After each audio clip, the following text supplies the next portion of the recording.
तो वस्तु है जिसका कोई मोल नहीं है, अमोलक है वो। तो गुरु क्या देता है? गुरु आत्म ज्ञान देता है। क्या है आत्म ज्ञान? क्या किसी रोशनी को देखना आत्म ज्ञान है? कि मैंने जी रोशनी देख ली, आंखें बंद करके बैठा था, बहुत रोशनी थी। क्या रोशनी आत्मा है? रोशनी जड़ वस्तु है। घर में अंधेरा होता है, जड़। तुमने बल्ब जला दिया, आ गई रोशनी, वो भी जड़।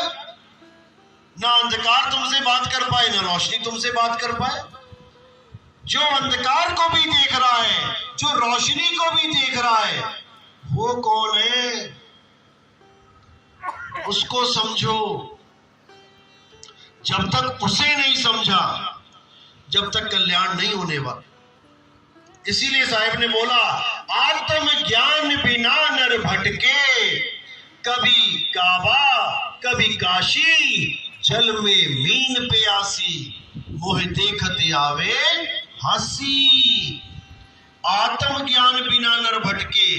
पहले तुम्हें आत्म ज्ञान करना पड़ेगा कि मैं हूं क्या, मैं आदमी हूं या मैं औरत हूं।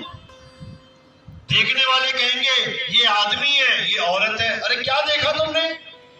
तुमने केवल काया देखी, शरीर देखा। शरीर चमड़ा है, मिट्टी है। एक ने मिट्टी का घड़ा बना दिया, एक ने मिट्टी की सुराही बना दी। घड़े को आदमी कह दिया, सुराही को औरत कह दिया। ये नहीं जान रहा कि दोनों मिट्टी से ही बने हैं।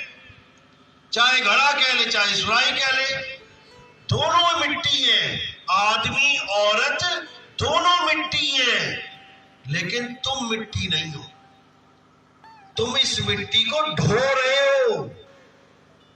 तुम दिन रात इस मिट्टी को ढो रहे हो। तुम इस मिट्टी को जीवित करके बैठे हो। मिट्टी मुर्दा होती है। मिट्टी की मूर्ति बना दो, बोलने लगेगी क्या? लेकिन ये मिट्टी की मूर्ति कैसे बोल रही है? ये माटी माटी में मिल जाएगी, लेकिन ये बोल कैसे रही है? क्योंकि इसमें आत्मा है। आत्मा की वजह से बोल रही है। उसी आत्म ज्ञान को प्राप्त करना है।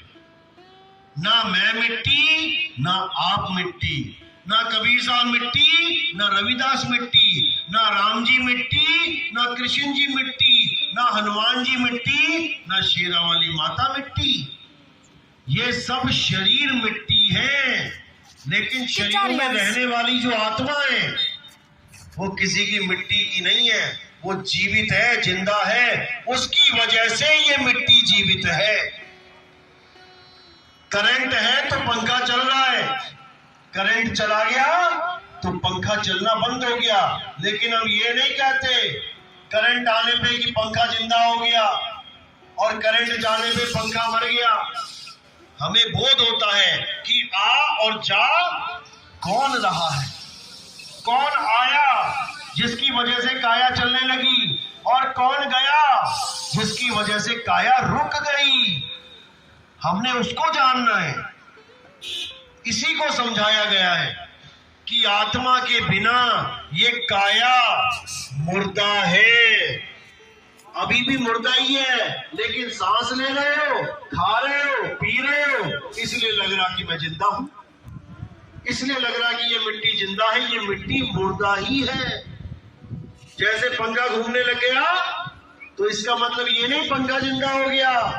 इसका मतलब है कि करंट ने उसको चला दिया, और करंट हट जाएगा तो चलता हुआ बंद हो जाएगा। वो पहले भी मुर्दा था, अब भी मुर्दा है। इसी प्रकार ये जितने भी शरीर बैठे हैं, ये पूरा संसार में जितने भी गांव बसे हैं, ये सब मुर्दों के गांव हैं। साधो ये मुर्दों का गांव। अब कोई कहे मैं थोड़ी नहीं मुर्दा हूं। अरे जब तक तुम अपने आप को शरीर समझ रहे हो, तुम मुर्दा भी हो जाओगे। कहते हो कि नहीं, डॉक्टर साहब मुझे बचा लो, मैं मर रहा हूं। तो मरने के बाद मुर्दा ही तो हो गए। लेकिन तुम मुर्दा नहीं हो, तुम आत्मदेव हो भाई, आत्मा हो तुम। लेकिन तुम शरीरों में आके जीव बने बैठे हो। अब ये जीव अवस्था को त्याग के अपनी आत्म अवस्था में आ जाता है। इसी को बोला है कोटि तो ब्रह्मा भय। क्यों भय? क्योंकि गलत भक्ति मिल गई। गलत भक्ति मिल जाएगी तो ब्रह्मा बन जाओगे। अरे कोटि तो ब्रह्मा भय, कोटि भय ईश। और साहिब तेरी बंदगी से जीव बने जगदीश। ना ब्रह्मा बनना है ना ईश यानी शिव बनना है। क्या बनना है? पीव, आत्म स्वरूप हो जाना है। फिर ना तो कोई तुम्हें जला पाए ना तुम्हें कोई काट पाए। कोई नरक नहीं, कोई स्वर्ग नहीं।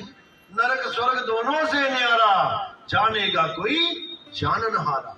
फिर ऐसी अवस्था मिलेगी, ना नरकों में जाओगे ना स्वर्गों में जाओगे, ना सतलोक में जाओगे ना नरक लोक में, किसी लोक में नहीं, ना ब्रह्म लोक में ना शिवलोक में। फिर कहाँ रहोगे? अपने में आपे को पाया और संग की सहेली भेद बताया। अपने आप में रहना है। जैसे कछुआ होता है, कछुआ निकलता है पानी से तो चलने लग जाता है आगे आगे आगे। जैसे कोई जानवर आता है उसे मारने, तो कछुआ ना तो जमीन में घुसता है, ना जंगल में दौड़ता है, ना पेड़ पे चढ़ता है। क्या करता है वो? अपने आप में सिमट जाता है। और कछुआ जब अपने आप में सिमट गया, अब उसे कोई पकड़ ना पाए, छुप गया अपने आप में।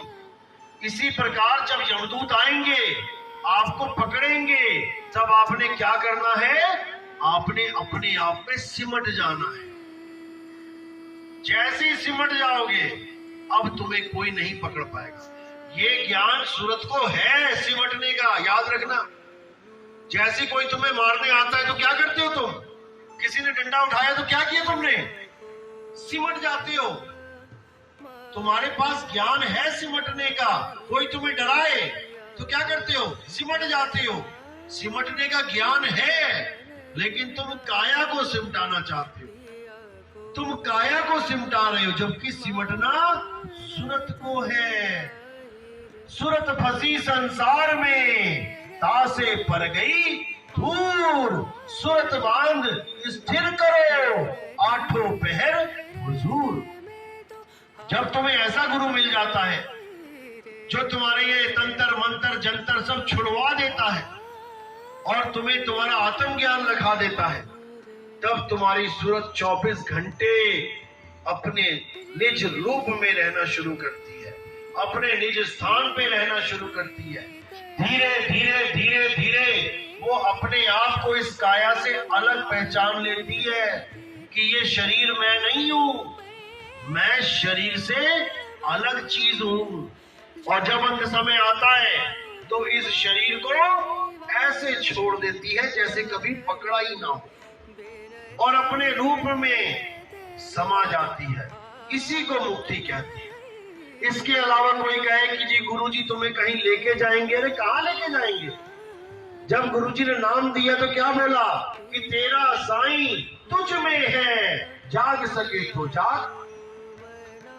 पानी सुनिए ना, ज्यों तिल माही तेल है, ज्यों चकमक में आग, और तेरा साईं तुझ में है, जाग सके तो जाग। तो मेरा साईं जब मुझ में है तो मैं कहां जाऊं साईं को ढूंढने? मैं कौन से सतलोक को जाऊं, मैं कौन से स्वर्ग को जाऊं, मैं कौन से गोलोक को शिवलोक को कहां जाऊं, जब मेरा साईं मुझ में बैठा है? मुझे केवल अपना ज्ञान नहीं हो पा रहा है कि साईं तो मुझ में है, लेकिन मैं हूं कौन? क्या मैं शरीर हूं? क्या मैं मन हूं? क्या मैं 3 गुण हूं? क्या मैं माया हूं? मैं हूं क्या? जब तक मुझे मेरा ही ज्ञान नहीं मिला, आत्म ज्ञान नहीं मिला, तब तक परमात्मा नहीं मिलेगा, जितना मर्जी जोर लगा ले कोई। इसलिए सबसे पहला ज्ञान ये है कि मैं हूं कौन। जब तक ये नहीं समझा आपने, जब तक बात नहीं बनेगी। तो आत्म ज्ञान का मतलब ही ये होता है खुद का ज्ञान। जैसे मैं लिखूं आत्म कथा, तो खुद की कथा, आत्म हत्या खुद की हत्या, आत्म रक्षा खुद की रक्षा, आत्मनिर्भर